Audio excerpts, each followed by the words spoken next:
When the AV Club travels, we always make time to visit pop culture landmarks. If something memorable happened in the world of film, TV, books, or music, we want to go there. We're not just tourists, we're pop pilgrims.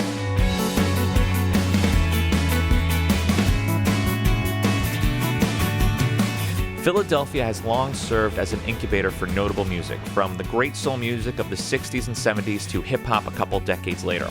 But it was also home to an undisputed giant of jazz, John Coltrane, who spent his formative musical years here after moving to Philadelphia from the South. Until 1958, Coltrane lived in this house north of downtown, which was declared a National Historic Landmark in 1999. There's garbage in front, it's boarded up. There used to be that nice, typical roadside historic marker. What the fuck? What happens to this legendary location where a great musician was made?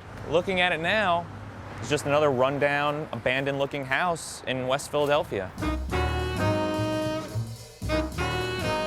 So John Coltrane, he dies. Yeah. At that point, ownership of this house falls into his cousin Mary's hands. Yeah. She became a very active part of the community, which is in part why you have things like this. That's right. There was a John Coltrane Cultural Society that, while Mary was alive, was working with her to try and build this dream of a sort of scholar center, cultural center, and preserve of the house. They did a concert series in the backyard. Yeah.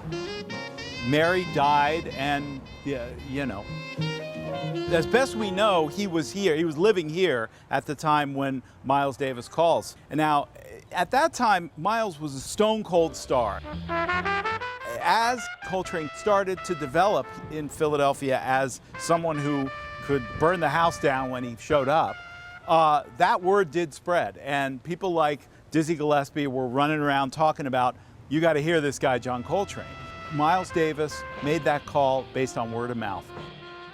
And during those years, Coltrane's living in New York, in Dix Hills, but also still has this house. That's right. He treated this as a respite from New York.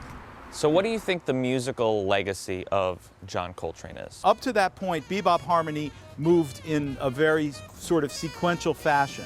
He decides, well, I'm going to take larger leaps. Then he starts to reject the idea of fixed harmony altogether. A real innovator. It makes no sense that in this country where we value our innovators and our heroes so strongly that, you know, we couldn't save this. I wonder, would this be different in New Orleans where there is such cultural awareness among the policymakers, among the citizenry that says, this is important, this is our heritage here.